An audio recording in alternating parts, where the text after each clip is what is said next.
Question 1. A nurse receives a call from the laboratory about an abnormal potassium level of 6.5 milliequivalent per-liter in a patient with chronic kidney disease. What is the nurse's first action? A. Administer potassium-wasting diuretics. B. Notify the healthcare provider and prepare for possible dialysis. C. Administer sodium bicarbonate to shift potassium. D. Recheck the potassium level and document the result. Answer. B. Notify the healthcare provider and prepare for possible dialysis. Rationale. A potassium level of 6.5 milliequivalent per-liter is dangerously high and requires urgent action. The nurse should notify the provider immediately and prepare for interventions, such as dialysis, to manage hyperkalemia. Question 2. A nurse is managing care for a patient who has just undergone a major surgery. Which intervention should be the priority when managing pain in this patient? A. Assess the patient's pain using a numerical rating scale. B. Administer the prescribed opioid medication immediately. C. Apply a warm compress to the surgical site to reduce pain. D. Implement non-pharmacologic pain relief methods. Answer. A. Assess the patient's pain using a numerical rating scale. Rationale. Accurate pain assessment is crucial before any intervention. This provides baseline data to determine appropriate pain management, including opioid administration. Question 3. When supervising a student nurse performing an assessment on a patient with an abdominal wound, which action requires immediate intervention by the registered nurse? A. The student auscultates the abdomen for bowel sounds for 30 seconds. B. The student applies pressure to the wound to assess for drainage. C. The student asks the patient about their pain level before beginning the assessment. D. The student explains the procedure to the patient before starting the assessment. Answer. B. The student applies pressure to the wound to assess for drainage. Rationale. Applying pressure to an abdominal wound could cause injury or disrupt healing. The nurse must intervene to prevent harm. Question 4. During the shift change, a nurse learns that a patient has refused life-saving treatment. What is the nurse's immediate responsibility in this situation? A. Document the refusal in the medical record and inform the healthcare provider. B. Encourage the patient to reconsider and sign a refusal form.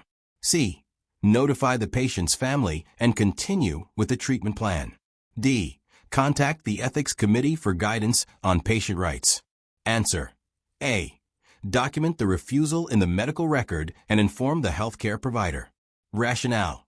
The nurse must document the patient's decision and notify the healthcare provider to ensure that the patient's wishes are respected. The provider will then assess the situation further. Question 5. What should the nurse do first when a newly admitted patient is found to have an active pressure ulcer and is non-compliant with turning protocols? A. Reinforce the importance of turning and repositioning to the patient. B. Initiate a consult for wound care specialist. C. Assess the extent of the pressure ulcer and establish a wound care plan. D. Implement a turning schedule every 2 hours and document noncompliance. Answer. C. Assess the extent of the pressure ulcer and establish a wound care plan. Rationale. The nurse should assess the ulcer first to determine the severity and initiate an appropriate care plan. Noncompliance should be addressed later through patient education. Question 6. When managing care for a patient on a ventilator, which nursing action is considered the highest priority to prevent ventilator-associated pneumonia, VAP? A. Provide oral care with chlorhexidine every 2 hours. B. Increase the humidity in the ventilator circuit. C. Change the ventilator circuit tubing daily. D. Encourage the patient to ambulate frequently. Answer. A. Provide oral care with chlorhexidine every 2 hours. Rationale. Oral care with chlorhexidine reduces bacterial colonization in the mouth and throat, significantly decreasing the risk of VAP. Question 7. What should the nurse do first when a patient who has just undergone a heart transplant suddenly becomes unresponsive? A. Call for help and initiate CPR if necessary. B. Assess the patient's airway and breathing. C. Obtain a 12-lead ECG immediately. D. Administer epinephrine per the protocol. Answer. B. Assess the patient's airway and breathing. Rationale. Assessing the airway and breathing is the first priority to ensure adequate oxygenation. Cardiac assessment and medications follow if needed. Question 8. Which action is the nurse's priority when a patient in the ICU shows signs of sepsis, for example fever, increased heart rate, hypotension? A. Start a broad-spectrum antibiotic as prescribed. B. Prepare for intubation if respiratory failure develops. C. Obtain blood cultures before administering antibiotics. D. Administer fluids to correct hypotension. Answer. C. Obtain blood cultures before administering antibiotics. Rationale. Blood cultures must be obtained before antibiotics to ensure the correct pathogen is identified. Early administration of antibiotics follows, but obtaining cultures is essential. Question 9. A nurse is assigned to a patient who is critically ill and requires immediate interventions. Which of the following tasks should the nurse not delegate to an LPN? A. Performing daily hygiene and monitoring vital signs. B. Teaching the patient about their diagnosis and prognosis. C. Administering prescribed medications as ordered. D. Evaluating the effectiveness of a pain management plan. Answer. B. Teaching the patient about their diagnosis and prognosis. Rationale. Patient education regarding their diagnosis and prognosis is a complex task that requires the RN's expertise in communication and assessment. Question 10. A nurse is caring for a patient with a post-operative wound infection. The patient has a high fever, chills, and elevated WBC count. What should the nurse do first? A. Administer an antipyretic as ordered. B. Contact the healthcare provider about the infection. C. Perform wound irrigation and drainage. D. Notify the infection control team for a consult. Answer. B. Contact the healthcare provider about the infection. Rationale. The healthcare provider needs to assess the patient's condition for potential complications and make treatment decisions. Question 11. What should the nurse do first if a patient on anticoagulant therapy suddenly develops a nosebleed? A. Apply direct pressure to the nose and notify the provider. B. Provide nasal decongestants and reassure the patient. C. Administer vitamin K to reverse the anticoagulant effect. D. Perform a thorough assessment of the patient's medication history. Answer. A. Apply direct pressure to the nose and notify the provider. Rationale. Immediate action should focus on controlling the bleeding by applying pressure. The provider must be notified to determine further interventions. Question 12. In managing a patient's care who is at risk for fluid overload, which intervention is most appropriate to prevent complications? A. Restrict fluid intake as ordered and monitor intake or output. B. Administer diuretics only if edema becomes apparent. C. Provide high-sodium foods to prevent hyponatremia. D. Encourage the patient to lie flat during rest periods. Answer. A. Restrict fluid intake as ordered and monitor intake or output. Rationale. Fluid restriction and close monitoring of intake and output help manage fluid balance and prevent overload. Question 13. A patient on a ventilator develops a high-pressure alarm. What should the nurse do first? A. Suction the patient's airway. B. Check the ventilator settings and adjust. C. Assess the patient for signs of respiratory distress. D. Notify the healthcare provider immediately. Answer. C. Assess the patient for signs of respiratory distress. Rationale. The nurse must assess the patient for any signs of distress, such as increased work of breathing, before troubleshooting the ventilator. Question 14. The nurse receives a call that a patient is in labor and the fetal heart rate is decelerating. What should the nurse do first? A. Administer oxygen to the mother and position her on her left side. B. Notify the healthcare provider immediately. C. Increase the intravenous fluids to hydrate the patient. D. Prepare for an emergency cesarean section. Answer. A. Administer oxygen to the mother and position her on her left side. Rationale. Oxygen and positioning are immediate interventions for fetal deceleration, ensuring better oxygenation for both mother and fetus. Question 15. The nurse suspects that a patient has been abused by a family member. What should the nurse do next? A. Document any physical signs of abuse and notify the social worker. B. Confront the family member about the suspected abuse. C. Avoid discussing the matter with the patient to prevent stress. D. Contact law enforcement immediately. Answer. A. Document any physical signs of abuse and notify the social worker. Rationale. Documentation and involving the social ensure the proper support system and protection for the patient. Following protocol. Question 16. A nurse is performing discharge teaching with a patient who has been prescribed a new antihypertensive medication. The patient states, "I don't really understand why I need this medication." What is the nurse's best response? A. It's important to take this medication as prescribed to control your blood pressure. B. The doctor said you need it, so it's important for your health. C. Let me go over how this medication helps manage your condition. D. I'll schedule another visit for you to meet with the doctor about this. Answer. C. Let me go over how this medication helps manage your condition. Rationale. Educating the patient about the medication in terms they understand ensures informed consent and adherence. Question 17. Which action by the nurse is a violation of patient confidentiality? A. Discussing patient care with the healthcare provider. B. Sharing patient information with a family member who is authorized. C. Talking about a patient's diagnosis in a public area. D. Documenting patient data in the electronic medical record. Answer. C. Talking about a patient's diagnosis in a public area. Rationale.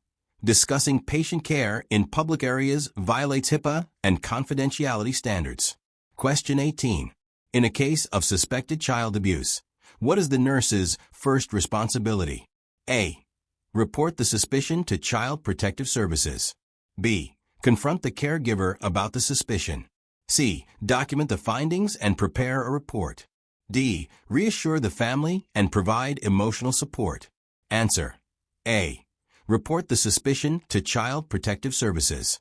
Rationale. Mandatory reporting of suspected child abuse is required by law to ensure the child's safety. Question 19.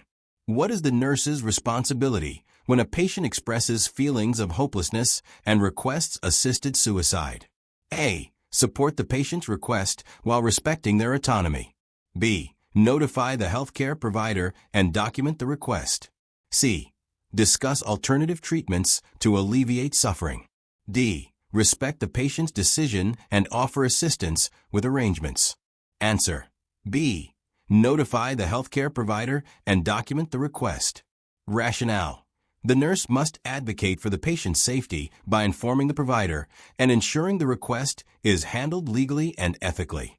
Question 20. A nurse notices a staff member frequently arriving late and leaving early, affecting patient care. What should the nurse manager do first? A. Discuss the issue with the staff member privately and offer assistance. B. Document the behavior and begin disciplinary action. C. Ignore the issue as long as patient care is unaffected. D. Assign the staff member to a different unit for a change of pace. Answer. A. Discuss the issue with the staff member privately and offer assistance. Rationale.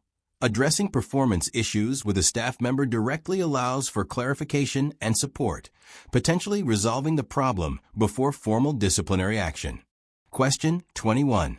A nurse is assigned to care for a patient receiving chemotherapy who is experiencing severe fatigue.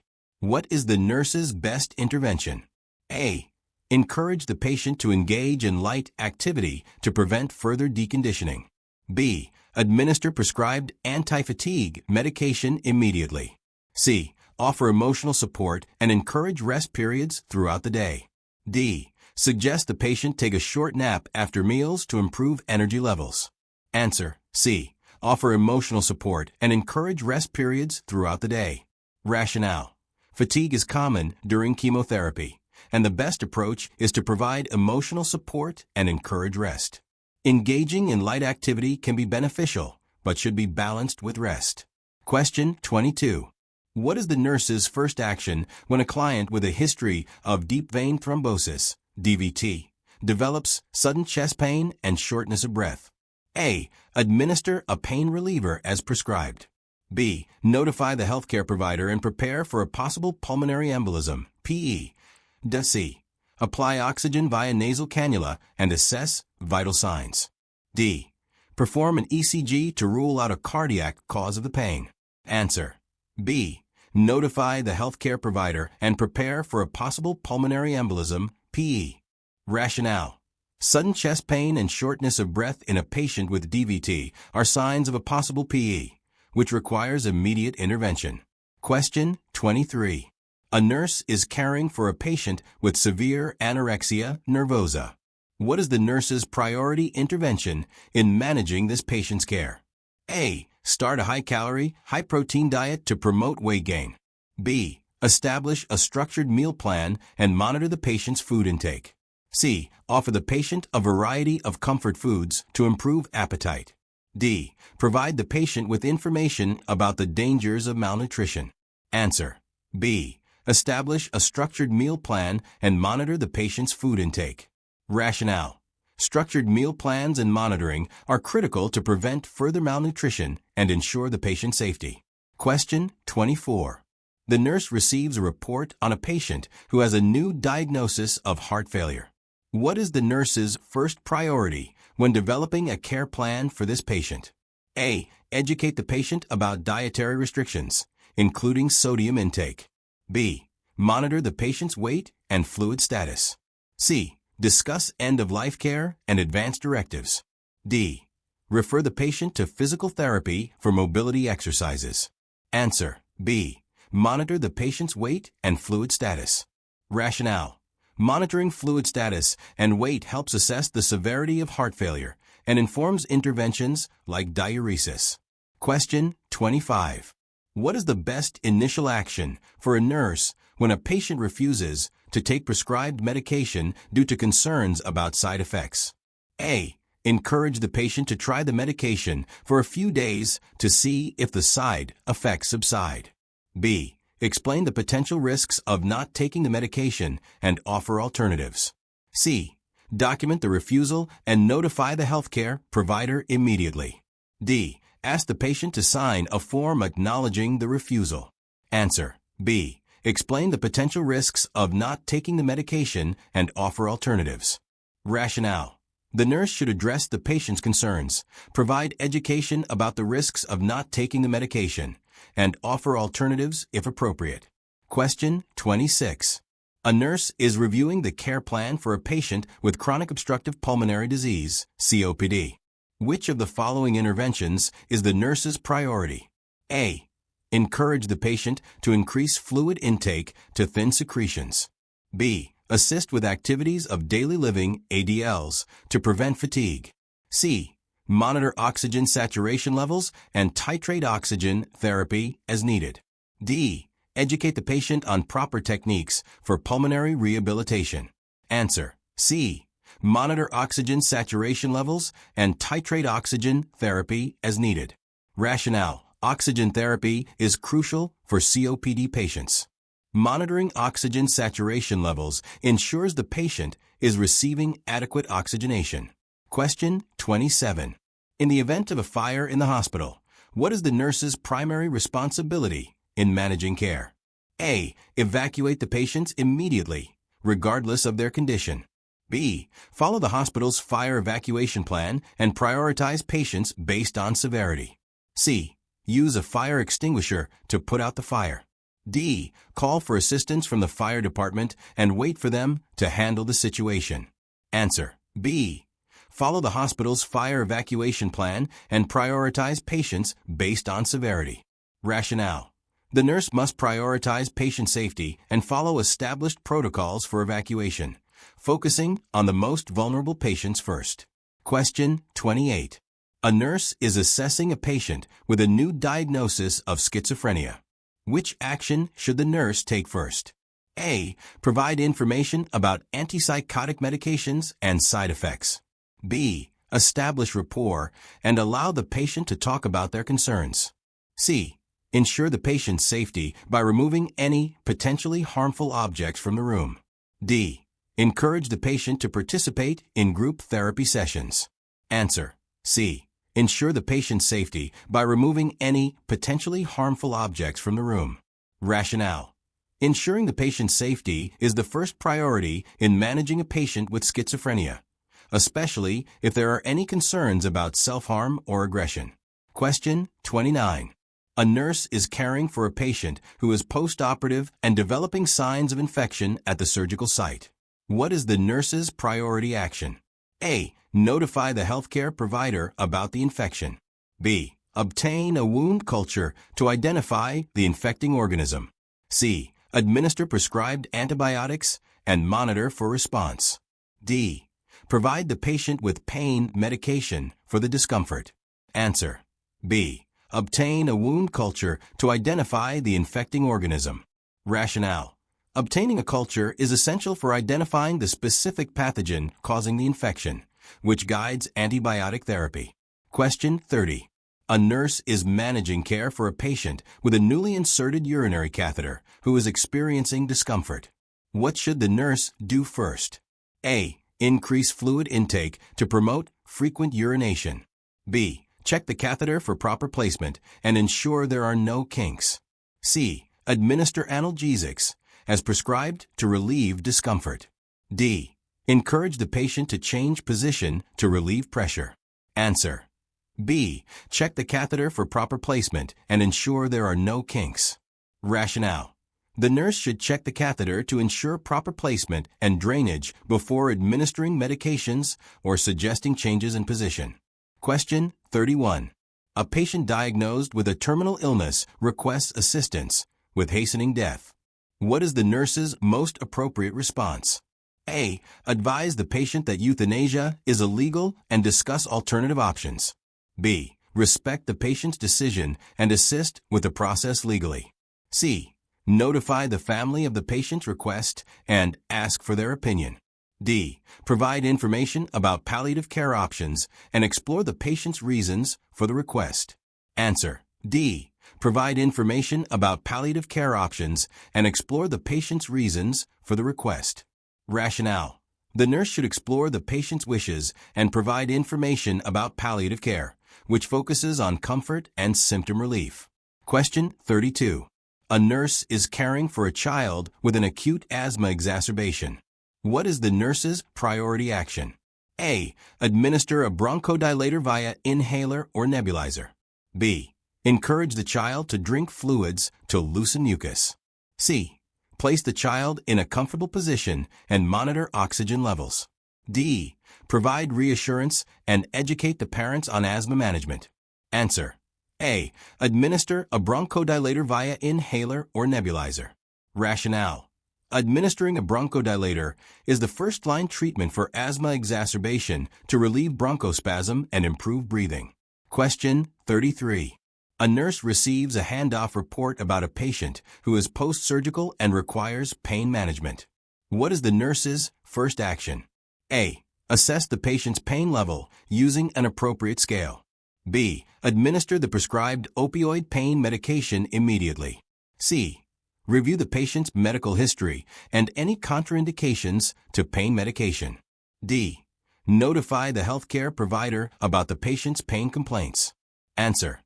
A. Assess the patient's pain level using an appropriate scale. Rationale. The nurse must assess the pain before administering medication to ensure the appropriate treatment is given. Question 34.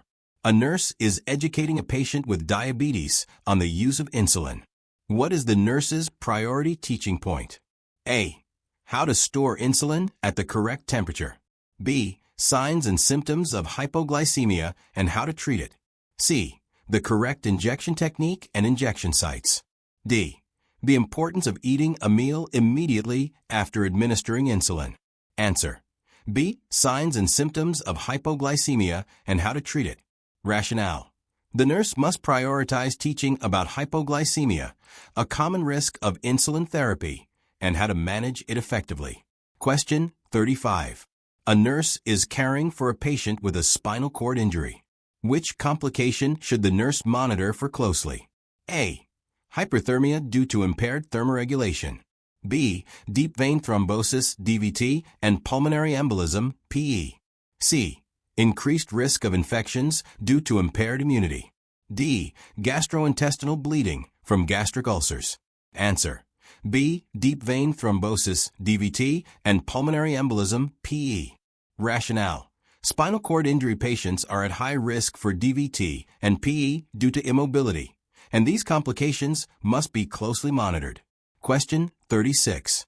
A nurse receives a report that a patient is being discharged after a heart attack. What is the nurse's priority focus when preparing discharge instructions? A. Providing information on how to manage the patient's medications. B. Educating the patient on lifestyle changes to reduce the risk of future cardiovascular events. C. Ensuring the patient understands how to monitor for signs of complications. D. Giving the patient information about rehabilitation and exercise options. Answer: B. Educating the patient on lifestyle changes to reduce the risk of future cardiovascular events. Rationale: educating the patient on lifestyle changes, including diet, exercise, and stress management, is crucial to prevent future heart attacks. Question 37. What is the best initial action when a patient reports dizziness after standing up? A. Administer fluids to increase blood volume. B. Have the patient sit or lie down immediately to prevent a fall. C. Assess the patient's blood pressure and pulse rate. D. Offer the patient a snack to raise blood sugar levels. Answer: B. Have the patient sit or lie down immediately to prevent a fall. Rationale: the first priority is to prevent injury by having the patient sit or lie down. Blood pressure and further assessment follow. Question 38. A nurse observes a colleague giving a medication that was not ordered for a patient. What is the nurse's next step? A. Ignore the situation to avoid conflict with the colleague. B. Immediately intervene to stop the medication administration and notify the charge nurse. C. Wait for the colleague to finish and report the error afterward. D. Report the error to the healthcare provider and document the incident. Answer: B. Immediately intervene to stop the medication administration and notify the charge nurse. Rationale: the nurse must intervene immediately to ensure patient safety, stop the inappropriate medication, and notify the appropriate authority. Question 39. A nurse is working with a multidisciplinary team to care for a critically ill patient. What is the nurse's primary role in this team? A. Manage all medication administration and patient assessments. B. Collaborate with other team members to ensure holistic care. C. Perform all physical tasks such as positioning and hygiene. D. Direct the team based on nursing expertise and patient needs. Answer: B. Collaborate with other team members to ensure holistic care. Rationale: the nurse's primary role in a multidisciplinary team is to collaborate with all team members to address the physical, emotional, and psychological needs of the patient.